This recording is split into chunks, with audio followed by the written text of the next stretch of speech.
Good afternoon everyone. So nandito naman ako for the videos for today is ito nga yung aking ayusin kasi mga butas-butas na siya.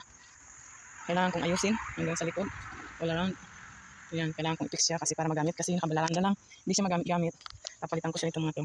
Actually papatungan ko na lang. Para maging maayos. Okay, ito ayos dito kasi mga sira-siraan. So okay, let's go guys. Let's go everyone. And watch. Thank you everyone for support. Sana huwag kayong magsawa. Stay support each other. Thank you. God bless everyone. Love you. Ayan everyone, ilalagay ko na yung plywood dyan. Tapos, papakuin ko na para matibay. Pinagtatanggal ko muna yung mga nakapatong, mga kalat, mga dumi-dumi. Para pag nilagay ko yung plywood is malinis sa ilalim. Continue for watching guys. Huwag kayong magsawa sa aking pagsusupport. Thank you. Ingat tayo lagi. God bless. Masaya ako sa ginagawa ko dahil nalilibing ako. Saka nakakalimutan ko yung homesick. Nawawala yung homesick ba. Saka lungkot. Mahirap kasi pag nasa malayo ka. Tapos ikaw lang mag-isa. Kailangan mong talagang ilibang yung sarili mo. Ayan everyone. Pwede na to. Patungan ko na lang to ng trapal para hindi siya masira pag umuulan. Itong plywood, pinag-cut ko na to kanina pang umaga. Kasi hindi na ako nakapag-video kaya naubusan ako ng memory. So ngayon, kaya na ako nakapag-video. Pinag-cut ko ito, ako nag-cut. Tapos, naisipan kong ayusin ngayong hapon. Kasi kanina umaga may nilakad kami ng asawa ko. May nasikaso kami kaya ngayon ko lang hapon natapos. Ayan, tapos dito naman ako sunod. Ayusin ko naman itong mga to. Siguro tanggalin ko na itong mga to. Okay, thank you everyone. Let's go, still watching. Love you. Thank you. Ito yung hinati ko. So magagamit ko siguro to doon sa baba. Doon sa likod sa baba. So kakamit ko to doon. Okay. Thank you. Ayan, pinagtanggal ko na yung mga wire para mapalitan ko ng bago. Kasi ano na siya, yung parang mabubulok na siya. Old na kasi. Kaya tinanggal ko para palitan ko siya ng bago. Para maging matibay, nilagyan ko rin ng kahoy maninggilid para pag pinako ko, mayroon siyang kahoy at matibay siya. Hindi siya agad-agad na masira. Tapos hindi rin agad makatakas yung guinea pig para safe sila kahit na isang araw hindi mo mapuntahan. Hindi kakaba-kaba na nakatakas sila. Kaya yan, patuloy ako ng pagtanggal ng mga wire, papalitan ko. Tapos yung pintong yan, inayos ko rin kasi medyo giwang-giwang na yung pinto niya. Kaya inayos ko rin para strong din siya. Maging maganda rin siyang tingnan. Ang sarap sa pakiramdam pag nakita mong maganda at naayos mo yung gusto mong gagawin.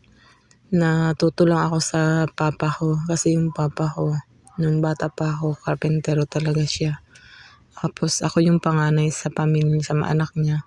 So pag mayroong trabaho si papa, ako laging kasama niya. Kaya mayroon din akong alam kahit papaano about sa mga pag-ayos-ayos na mga bagay-bagay. Lalo na pag about sa karpentero. Medyo may alam din ng kaunti. Kaya ayan, nagamit ko rin dito. Pagdating ko dito, gamit ko rin yung skill na naging maayos din yung mga nagawa ko kahit papano. Naging pwedeng-pwede na siya. Kaysa magbayad pa kami, at least marunong naman ako, so minus gastos. Ang mahal kasi dito ng mga mga expenses, sobrang mahal. Kailangan talaga marunong kang magdiskarte para minus gastos. Kasi kung puro kayo bili or bayad, kukulangin kayo ng pera sa pang araw-araw. At least yan, nakabawas-bawas na rin. Malaking bagay na rin. Saka pasalamat ako sa papa ko kasi hindi dahil sa kanya hindi ko naman matututunan yan eh. Kung hindi niya ako laging pinapabuntot sa kanya pag may ginagawa siya, hindi ko nakikita kung anong mga dapat gawin. So, nagamit ko rin. Thank you for my daddy. Dahil sa kanya natuto rin ako mag-ayos-ayos kahit papaano.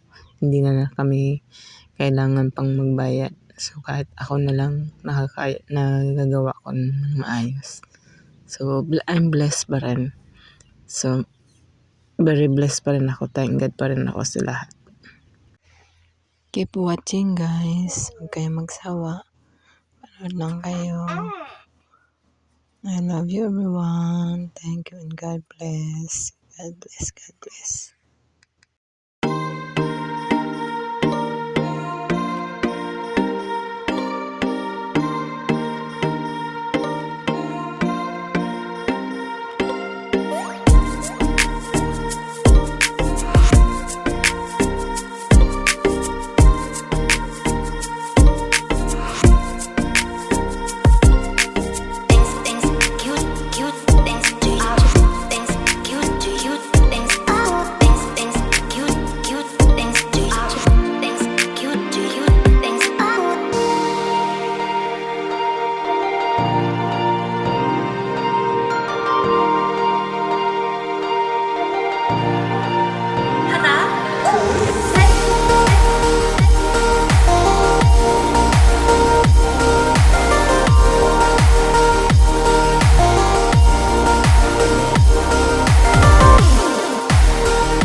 everyone. Tapos na ako.